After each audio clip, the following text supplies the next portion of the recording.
So we are now into November of 1943, and let's take inventory of where everybody was that was surviving at that point. Like I said, my father, my mother were hiding by Puro. Your father, Uncle Moshe, what's his name? Sometimes even Philip, Esther's brother, was by Jik also.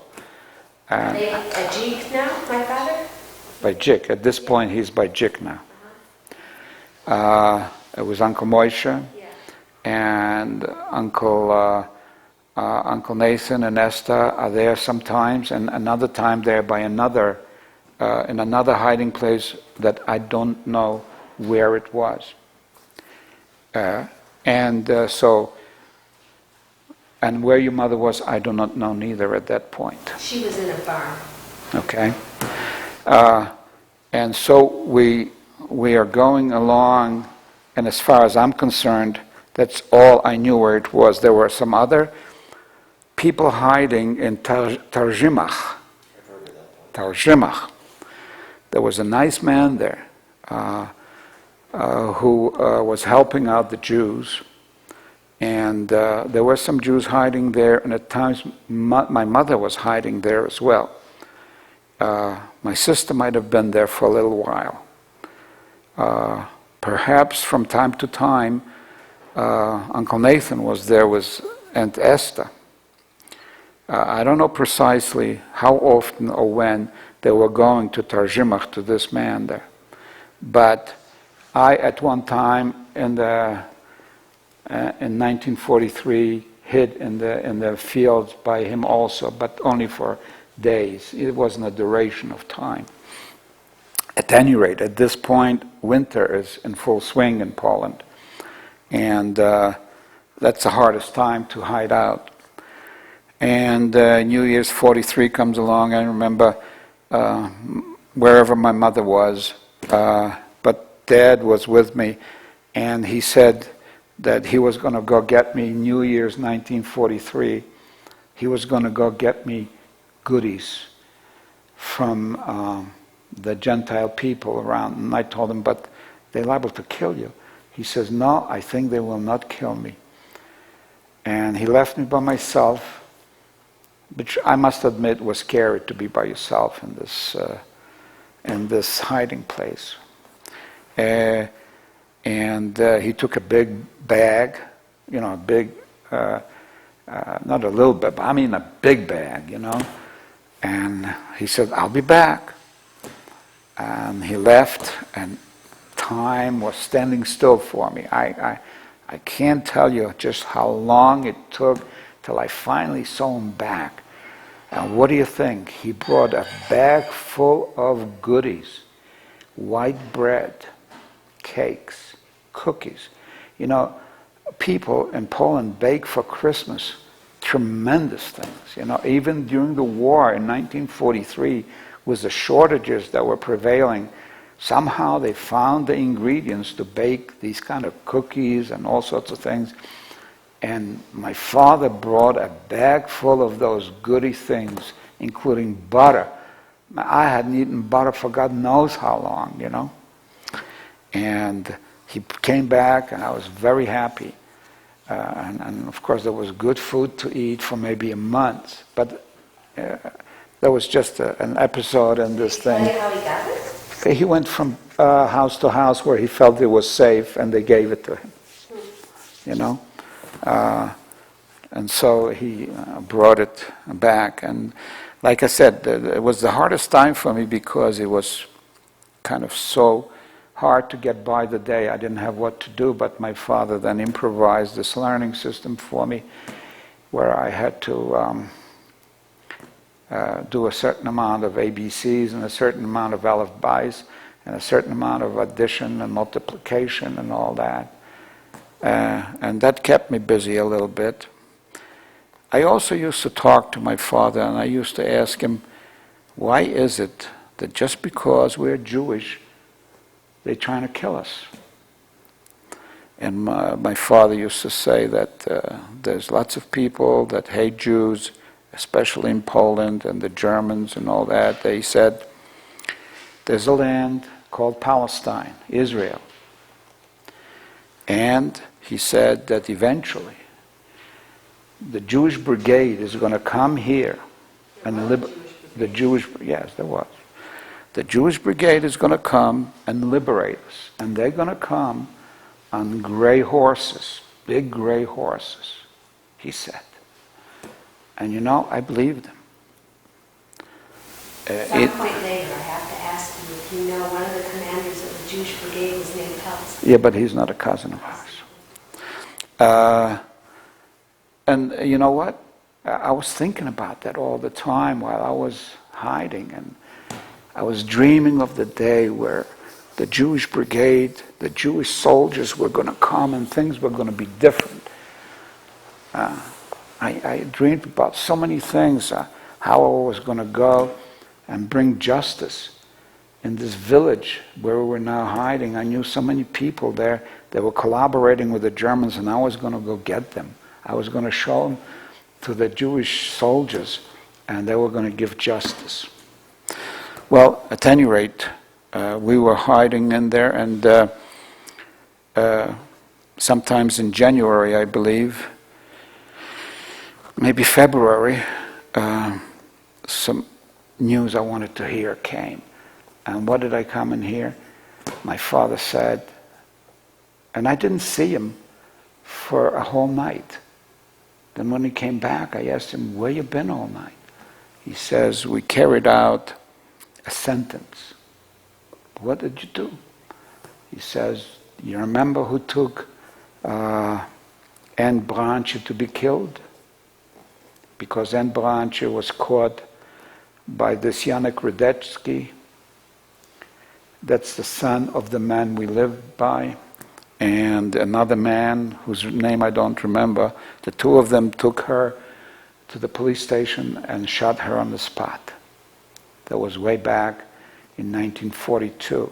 And all this time, couldn't take revenge until the winter of 1944, where I found out from my dad that he went, Uncle Nathan, Esther, Uncle Moshe, your father, and carried out the sentence. They got the guy who killed Anne Branche, and they... she was the oldest sister. The oldest sister, and they got a rope and hung him, and put, in Polish, wrote out why he was hung. And then they went to this Halassa, who double-crossed us. Remember I told you, he was supposed to take us to another hiding place. Instead, he was taking us to be killed. And they shot him, they shot his wife, and they burned down his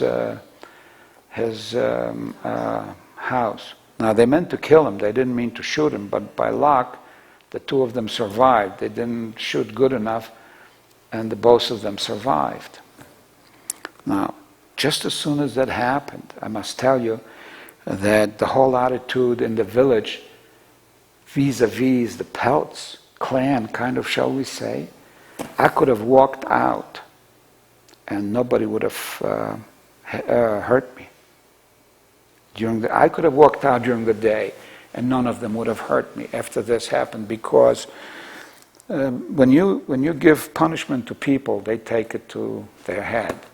And they were able, our family was able to carry out this sentence of giving back justice for what they've done, for what these people in particular had done.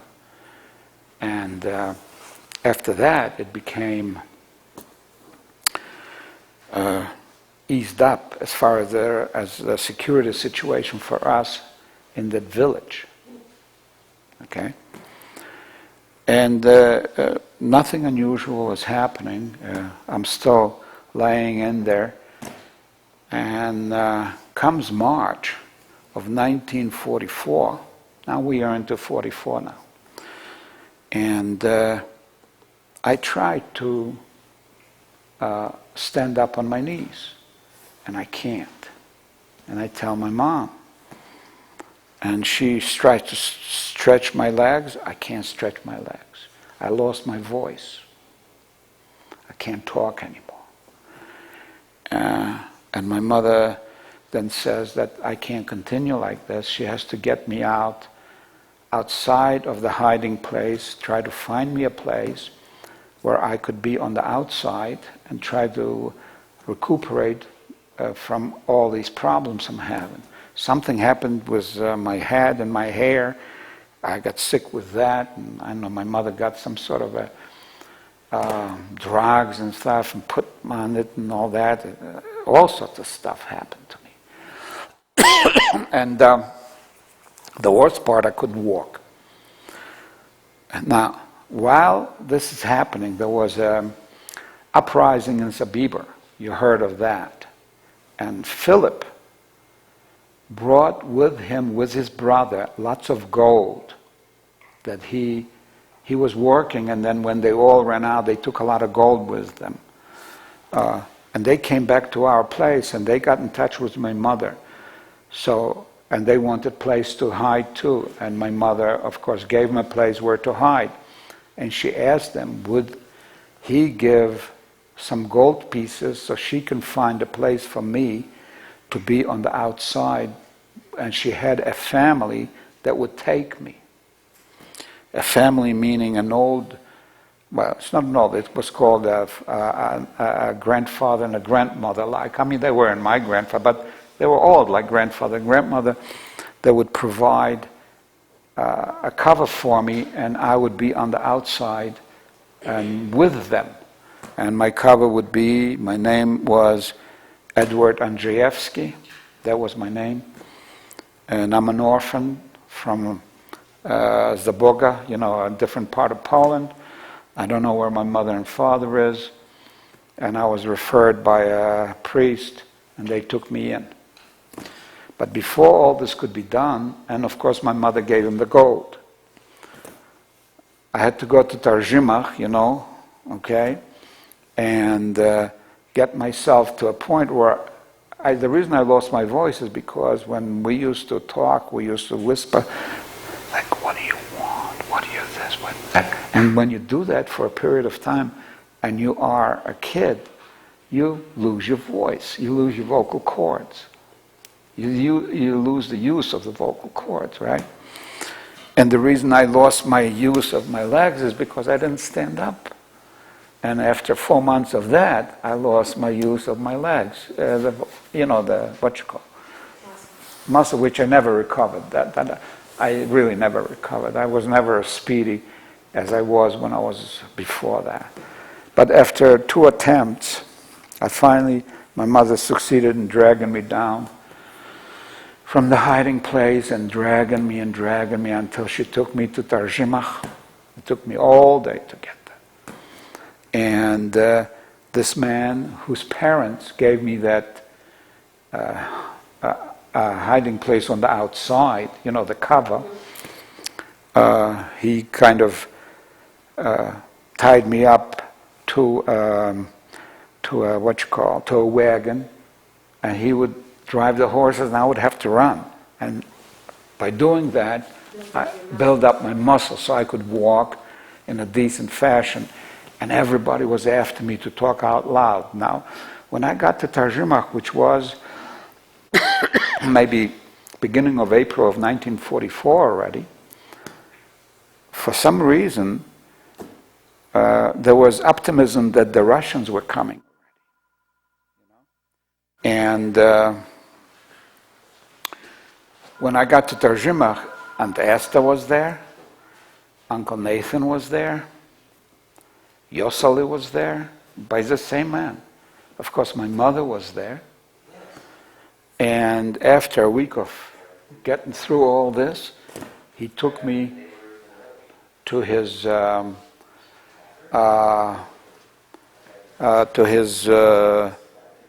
mother and father.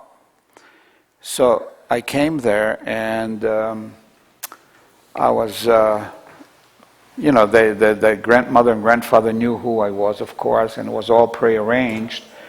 And I spoke Polish all right. I spoke very well Polish. By doing the ABC, you know, the Polish language is a very simple language. If you know ABC, you can learn how to read, because everything is one after another, unless there are irregular verbs, which wasn't a problem.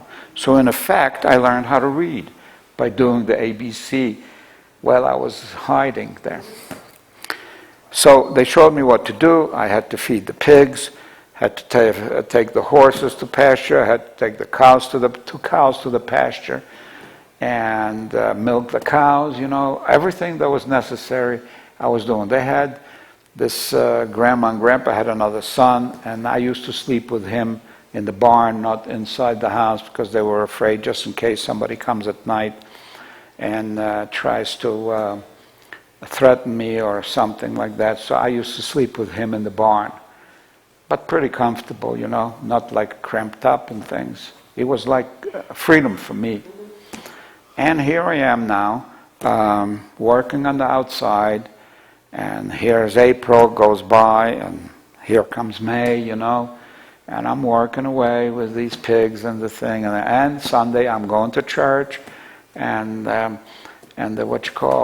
priest gives me holy water, and I don't know, whatever he says, and I cross myself and all that, everything is good.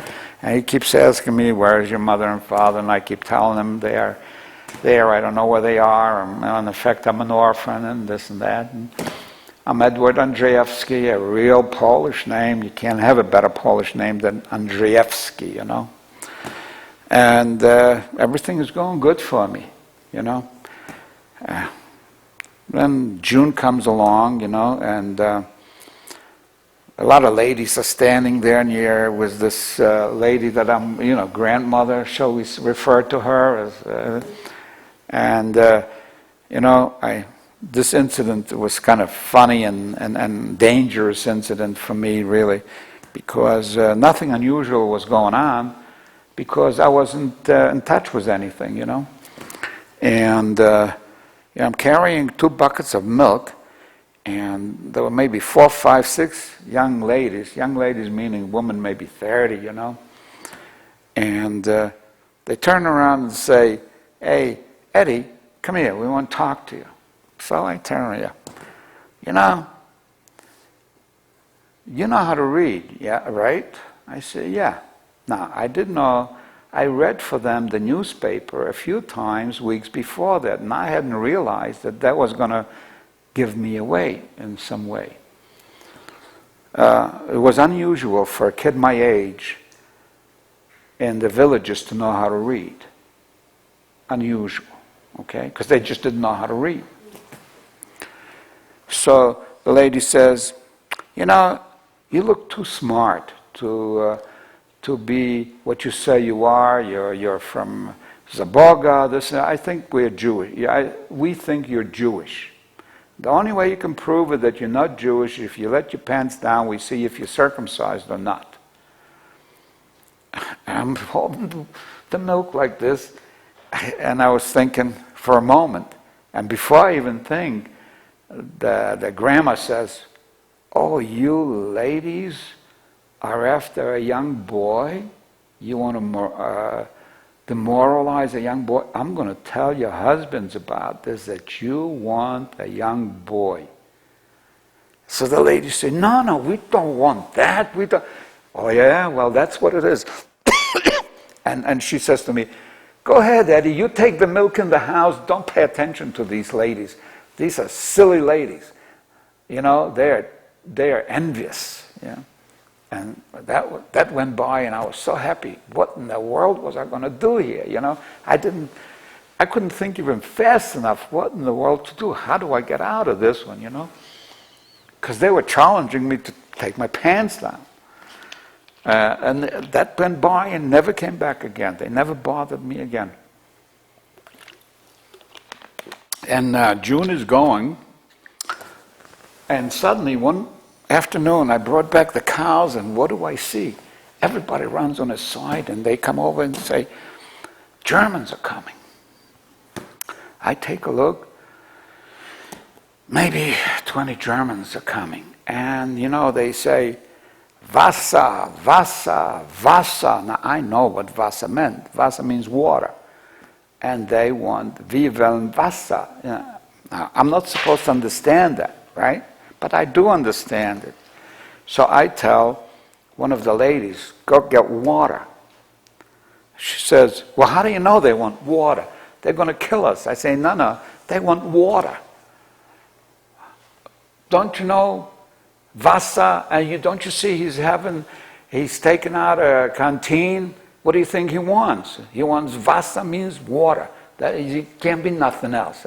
I know, but I got to cover myself that I want to show that I don't understand what he says, but obviously that's what he says. She ran, got the water. Oh, yeah, danke schön, Danke schön means thank you very much. These German soldiers, they're dragging their weapons. And I think to myself, that doesn't look like the Germans I saw before. These Germans look like they've had it. They're just happy that nobody bothers them. And all they want is water. So they give them water and give them something else. And they keep saying danke, which means thank you, and all that. And they go away. And then this end of June, and I thinking to myself, maybe the Russians are coming. Maybe the Jewish soldiers are coming. Maybe finally we're gonna be liberated here, But weeks go by again, and I don't see no soldiers. And I keep working, keep doing my job, and milking the freaking cows and all that, and I'm being fed good. You can't complain anymore. The food was good, and it was really a kind of normal life for me, Except I didn't hear from my mother, didn't hear from my father, or my uncles, or anybody. I didn't know whether everybody's alive or they're not alive. And one afternoon, towards the end of July, it just happened to have been July 28th, 44, I am taking my 2 cows to the pasture, which was maybe a half a kilometer up from the farm. And suddenly I see soldiers on horses and maybe 200 cows being driven. And those soldiers don't look like German soldiers to me. And suddenly, one of the soldiers on the horse says, "Hey, мальчишка, иди сюда." That's Russian for, "Hey, boy, come here." Not in German, but in Russian. Now, I understood it halfway. Russian is pretty close to Polish. I come over and he takes out candies and give me "Russkie soldаты," he tells me, which means Russian soldiers. I say, oh my God, we are liberated. Russian soldiers are here. And I think to myself, now the Jewish soldiers are going to come. And he tells me, do you want a cow? You can have a cow. I say, yeah. He gives me a cow, I take a cow, I take my 2 cows, I take that cow and bring it back to my grandfather there, the Jadek. And he says, where'd you get the cow? I say, don't you know we are liberated? The Russians are here. All the Russians are half a kilometer away from here. They're driving the cows, lots of cows and lots of soldiers. And then suddenly I start hearing noises from artillery. Oh, and everybody realized, yep, we're liberated. Okay. And meanwhile, this grandfather says, you know what, Edu, you go and get another cow. Say, what makes you think he's going to give me another cow? Well, go. So I go, I come back, and this soldier says, "Yeah, мальчишка, no, you can't have another cow. That's all, only one." Okay, and gives me more candies, and gives me a hug, Всё хорошее, русские солдаты. Okay. And I'm very happy, very jovial. But meanwhile, I say to myself, my God, where's my mother? Where's my father? Where's the family? And I'm thinking, making a plan to myself. I say, well, all right, I'll wait till tomorrow, see who's going to come and get me. So tomorrow comes, nobody comes to get me. Next day comes, nobody comes to get me. So now I say to myself, what am I going to do? I can't stay here. Meanwhile, the people that are taking care of me tell me, look, nobody's coming to get you. You can't go no place. We're just going to keep you here. You're going to be part of the family. Because obviously, people, they must have not survived, you know? So I said, oh, no, I can't stay here. I got to go look for them. And they said, where are you going to look for them? Well, where it came from? Let's see. I remember where my father was hiding. I remember where my uncles were hiding. And I remember Tarjimah, you know. Let me see. How are you going to go by yourself? Well, I have to try. So I make myself a nice stick. And I ask this grandma to make me some sandwiches. There was a big cherry tree. I picked lots of cherries, put them into a bag. And I didn't have much clothes. Must have had maybe a little bundle of clothes like. And I put all these things together with a stick. And I said to myself, if I go straight up, make a left with the railroad tracks, I know I'm going to go back to Stav Novokoski, where I came from. And so, in an afternoon, 3 days after I was liberated, I start making my track to try to find somebody in the family, including my father. Took hours to get there. Come down, see to Mr. Puro. I ask him, where's my father? He says he left yesterday. How about my mother? She wasn't here. I go to Jik, you know this. Where are my uncles? They left 2 days ago. Oh, Lord. So, what are you going to do?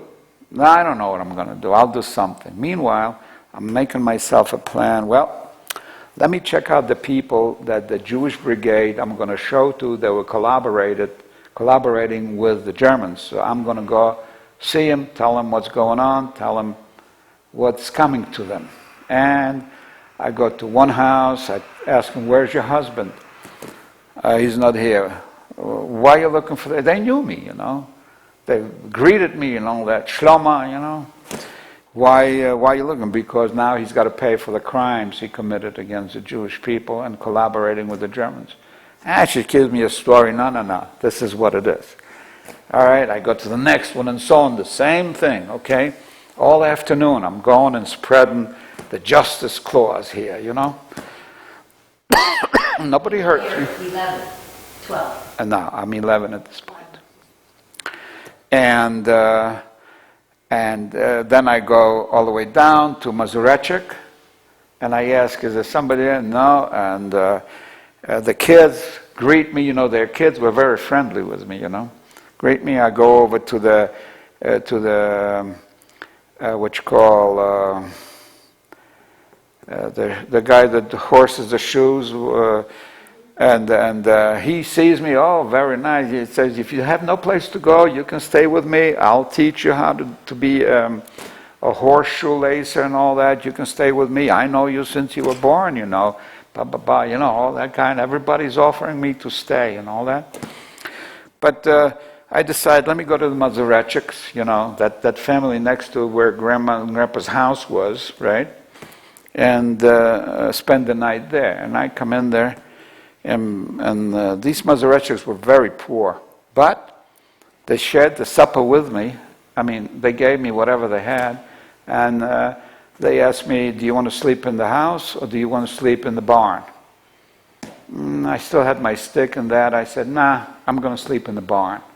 So I go to the barn, it's dark, go in the barn and hide myself in the hay, you know, and going to sleep.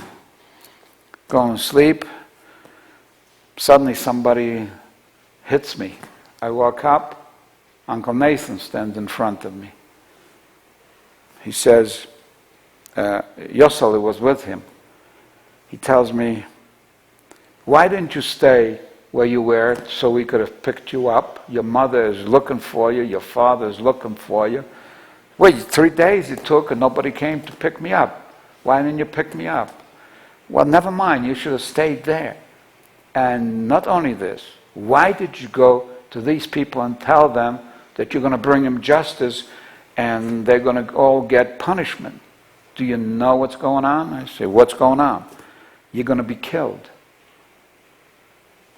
They said, if we don't get you out of here by the morning, by the rise of the sun, you are finished. Because they all have weapons. It's lawless over here. There is no Jewish soldiers coming. Where did you get this story from? Go back to sleep. Wait for your mother to come in the morning, and you get out of here. Okay, I go back to sleep. Before even the sun sets, rises, who do you think stands in front of me? My mother. She says to me the same thing. Why did you do this and why did you do that? I say, Mom, what do you mean? Where is justice? Where are the Jewish soldiers? How long is it going to be like this? She says, no, you can't do that. This is a story just. We're in bad trouble here. We've got to get out. She picks me up. We're walking back. Okay, no breakfast, no nothing, no food. We're just walking. And we're going. I'm getting tired, from all this walking already. We're walking, and we're walking along the river Viepsh. And as we're walking, who do you think I see washing clothes? Hayimchu. Here we go back with Hayimchu, right? I didn't even know how he survived, and all that, but suddenly I see Hayimchu washing clothes. Now you're talking about 5 days after liberation. And I tell my mother, Mama, look at Hayimchu's washing the clothes. I'll tell you what, I'm going to call him and give him a chance to come with us. All right, call him. So I call him out loud. Hey, Chaim. He looks, Shloime. Okay. Now, I'm on the hill here, and he's on the other side of the river washing the clothes. I say, listen, you want to come with us? We're getting together. We're going to go to Zamość. Because everybody's going to Zamość. So if you want to, you better come right now. He says, well, I can't because I have to finish washing the clothes, take it back to the lady. I say, not if you want to come with us. If you want to come, you leave the clothes right now and you come with us. Yep, he throws away the clothes, comes up, and now. Of course, I had an ulterior motive why I want him to come right now. Because I want him to carry me because I was tired. I couldn't walk anymore, And we join up, and he's so happy, and I say, okay, Harry, now carry me. He says, what do you mean? I say, my feet don't carry me anymore. You got to give me a lift on your back. Don't you think he gave me a lift on his back to Tarjumach, maybe 5 kilometers? And until we got there, I made use out of his back, all right, because I couldn't walk. He owed me one. I couldn't walk anymore, right. And we get to Tarjumach, everybody's there already. My father's there, your father's there. Uncle Moshe is there. Uncle Nathan is there. Esther, Yosele, David. David who? David, the son-in-law of Branche. The David, the guy that was that weapon. He had that nice weapon with a hand grenade, And a few more Jewish people. As a matter of fact, Philip Bielovich is there. And a few other families that I don't even remember their name. Now, we're talking about beginning of August of 1944. So, my dad says, look, let's go to Izbica first and see what's going on there. This is like the fighting is still going on, but it's kind of bypassing us. It's maybe 10 kilometers away, 15 kilometers away, They're still fighting on the way to Lublin, So in the morning You're going to Zamość, right? No, not yet. Not yet. No, not yet. We're trying to decide what to do. Are we going to Izbica at this point? I, my sister, my mother, my father, and Yosele, and Nathan. And when we get there, we went with a horse and buggy from Tarjumach, which isn't far, maybe 3-4 kilometers away. We come to the farmer's market, where the farmer's market was. We find 3 dead Russian soldiers laying there. And as we just hang around there, and another family came over. As we hang around there, come over about 5 Polish men, and they tell us, look, you survived. If you want to live another night before the sun sets, don't be over here. Don't come to claim anything. Don't come to get back anything. We don't want the Jews here. Do not come over here, because if you do, we will kill you. We can't be more plainer than that. And before my eyes, these guys undress these soldiers, take their weapons away, dig a grave and bury them right there on the spot. And they say, we will not accept any Jews here, so don't even hang around. So my father says, yep, it looks like we can't stay over here. Let's go back to Terzhimach. We go back to Terzhimach, and that's where everybody decides that we are going to go to Zamość. And maybe 2 days later, 3 days later, we get together a whole caravan of wagons and horses and whatever belongings we had, which wasn't much, and we go to Zamość. Have you been there before? No, I've never been to Zamość before. My mother was, Yeah. my father was, but not me. And where we're going to Peretzas Street, 42 Ulica Peretza Street. And that building had a kind of big entrance, and you go in, to the left are rooms, and to the right are rooms, and in the middle is like a foyer. And we take this whole house, because when we came there, we weren't the first one there. Already there was the Toiba Yosel, his brother Shloime, I could name you lots of names, but I mean, it doesn't matter. The point was there were about 40, 50 survivors right in those few rooms, okay? And we go out on the farmer's market, buy some food to bring in and so forth, and people are kind of looking strange at us as Jewish people, that we are Jewish, and we didn't know yet just exactly where the police station is, the protection you have, and so forth. But the first thing is, some Russian soldiers come, and they tell us in Jewish, in Zamayin, we are Jews, and one was Sergeant Vanka.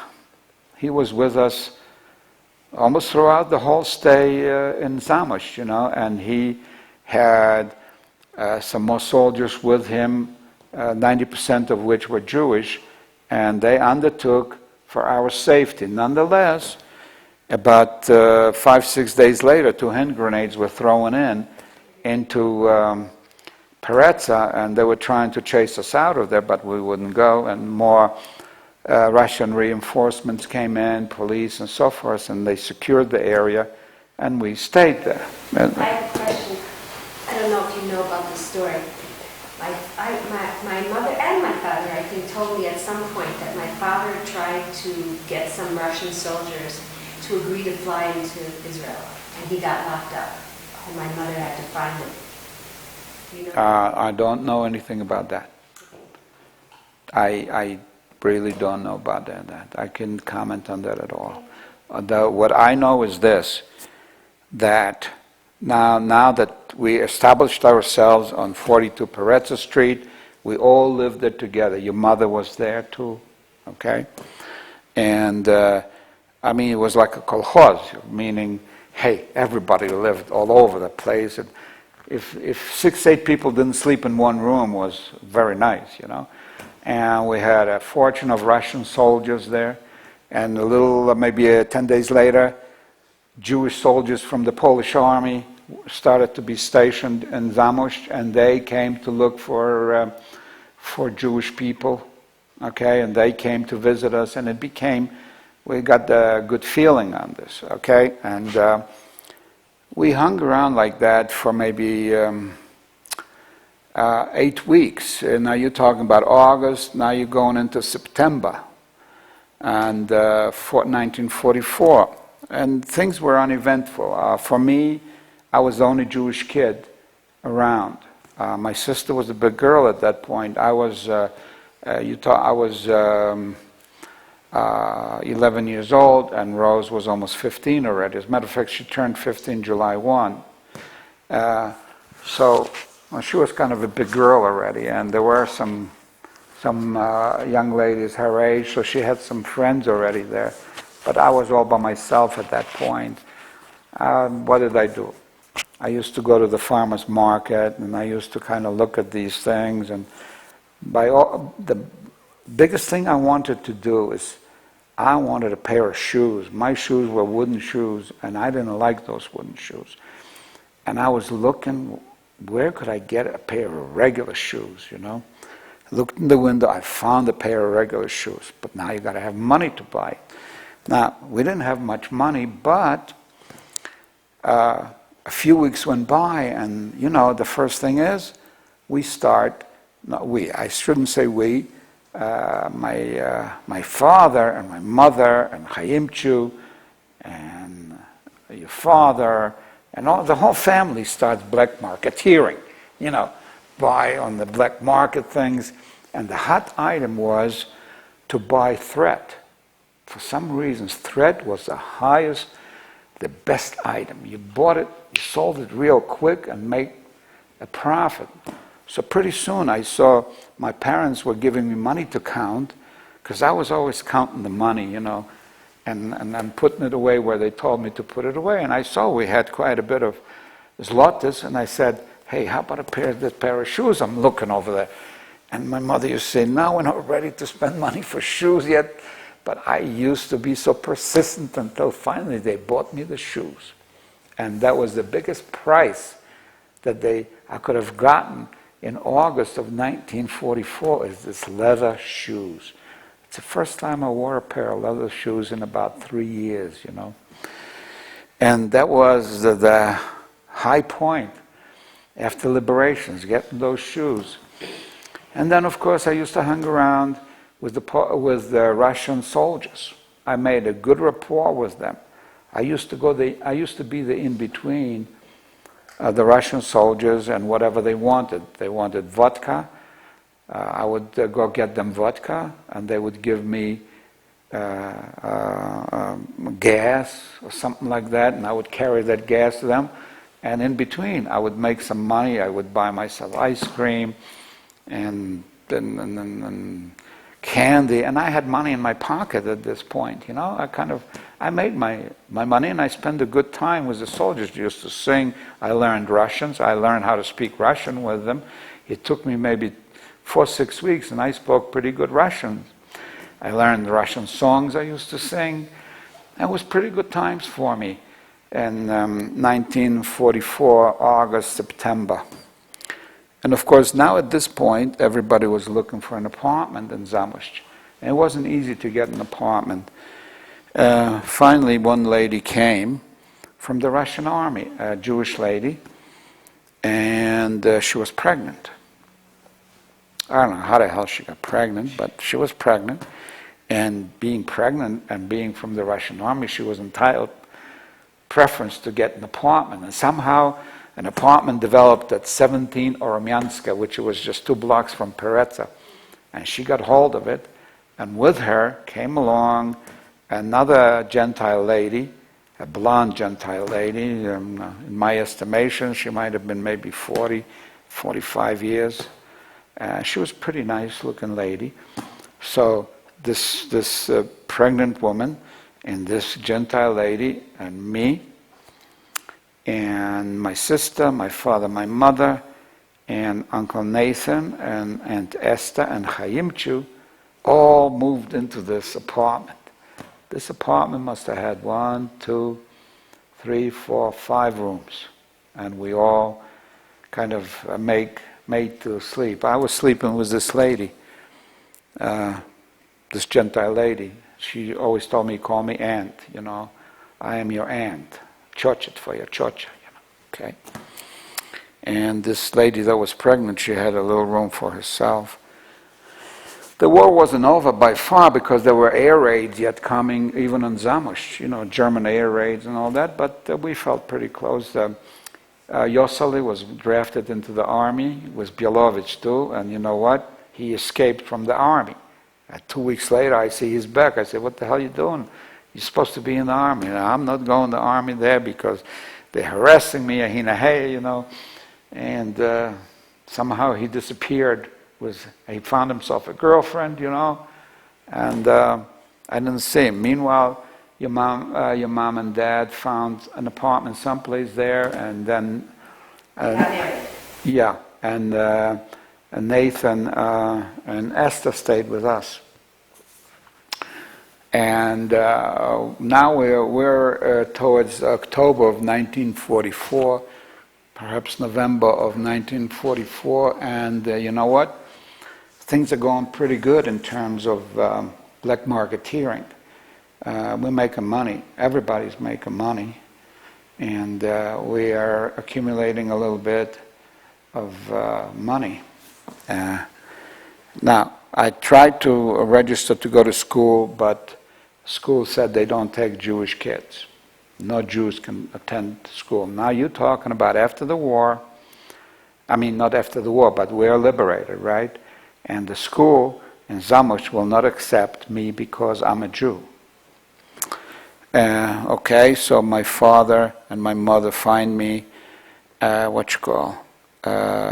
teacher who's a regular teacher in the school, but after she finished teaching, I come to her and now I hadn't gone to any school at all. I didn't go to first grade or second, nothing, and at this point I am 11 years old. So the deal was she'll prepare me 5 grades in 4 months. So if I go to her every day for 3 hours, we do first grade, second grade, third grade for a month, 1 month a grade. And I will be ready to go to the 6th grade when 45 comes. Now, where was I going to go to the 6th grade when they don't let me in because I'm Jewish?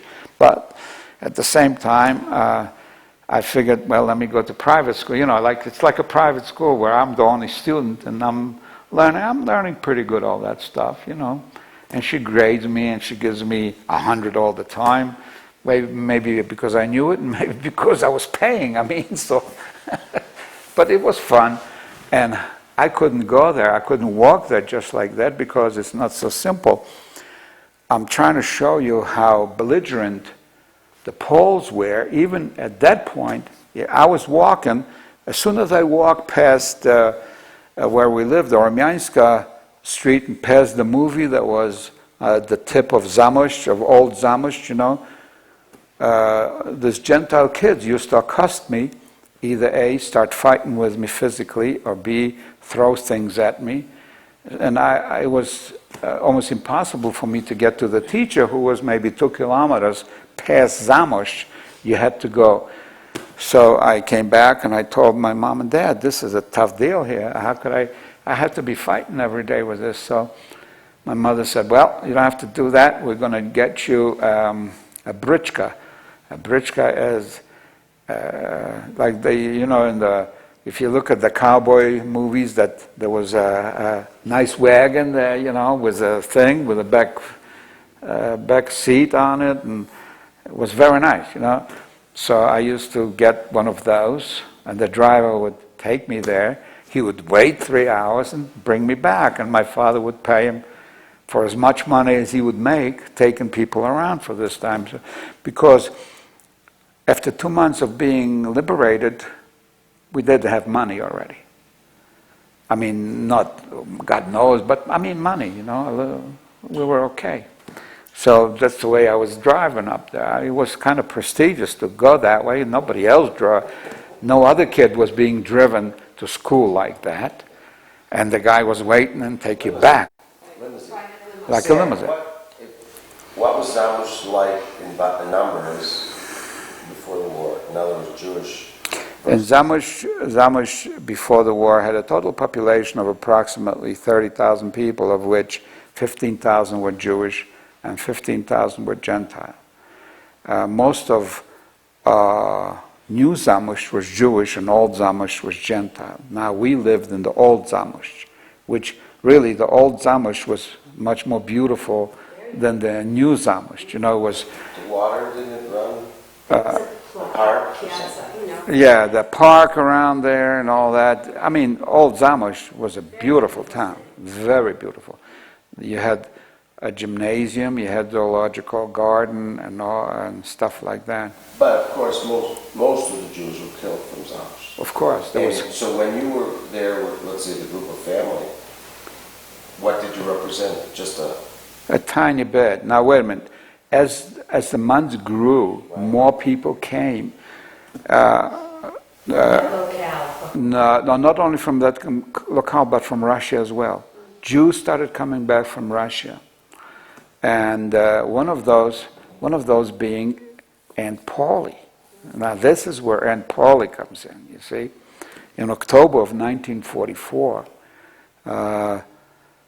amongst many Jewish people coming from Russia, and Your side of the family? Huh? Did your father's side of the family? Not at this one. I'm talking about Aunt Polly, Uncle Moshe's future wife. Oh, this part. Was what's his name? Was Alex, right? You're talking about October 1944. One day I see Aunt Polly coming with a little boy. Alex must have been maybe 2.5 years old, you know, a little guy. He had a nice brown coat with a fur top, you know, and all that. And now Uncle Moshe was a very attractive man, you know. As soon as we were liberated, he found himself running a mill that belonged to a woman. I don't remember her family name, but she was a very pretty woman. Was a little girl, maybe 6, 8 years old, a pretty blonde girl, and he was running the mill for her in New Zamość. But before I look around, here comes Uncle Moshe, you know, and he's talking to Polly and this and that, and before I know it, they become kind of a couple, you know. And before I know it, they start fighting. And before I know it, she goes away. And before I know it, she comes right back. And you're talking about a 3-week period. We're going into November of 1944 while all this is happening, you know. Foreshadowing. Right. Meanwhile, you know, we have a picture of Alex and me and Rose taken, and we took Alex to the zoological garden, you know, and we have a picture of me, Rose, and him together, you know. So that's when Polly came back and tried and settled down a little bit, you know. Okay. And he let this other lady go, and I think he lost his job running the mill with it, you know. And because I really don't remember what he did, and I don't remember exactly where he lived in Zamość, really. Now, what did your dad do in Zamość? He was black marketeering just like everybody else. When did he get sick? In 46. What did Uncle Nathan do? He's black marketeering also. What does my father do? Your mother too. And my mother too. I remember stories my mother said. All right. Now, was your mother doing it? I don't know. I don't remember whether she was doing it or not. Cigarettes. Could be. I don't remember. I really don't remember that. But the reason I remember Uncle Nathan is because he lived with us, you know. And one night in November of 1944, late at night, we hear a knock in the door. And we open up the door, comes a Polish lieutenant with soldiers, and they say, we're here to liquidate all the illicit goods and make arrests. And they come in, they start looking, they find a number of packages of threat. And that was contraband. And they say they're arresting my father, arresting Chaimchu, arresting Uncle Nathan. I hear this, and I grab my father by the foot, and I told the lieutenant, I'm not letting my father go. As I say that, the next thing I know is I wake up on the bed with my face that big, a bump and a bullet in the, in the ceiling. What happened is when I said that, I saw a hand coming at me, but that's the last thing I remember. What happened is he connected with his hand on my face, and I laid down on the bed and I was out, he knocked me out because I wouldn't let my dad go. But the next morning, my mother took some money, went to the, called Posterunek, which is the police station, and gave some money, paid off, and he got released. All three of them got released. The Russians were there at the time? Yeah, the Russians were there. What were they doing there? The Russians were... Occupying Poland? No, they weren't occupying Poland. Or occupying. What do you mean occupying? They were there liberating Poland. It was a constant fight. They were going towards Lublin, towards Lodz, towards Czechoslovakia. They were driving up. Did the Poles, I don't know what kind of a Polish army there was, but... The Polish army was, Anna Wasilewska army, was formed and was coming up the same way. After the Russians, the Polish army was coming, but the Russians and Polish armies were stationed together, not together in the same barracks, but in the same towns. They were allied at the time. Who? The Russians and Poles. Allies. Allies, of course, allies. And what the Russians did not, they would arrest Poles that weren't communists or anything that they didn't like, but the rest they left over to the police, the Polish police and the Polish soldiers.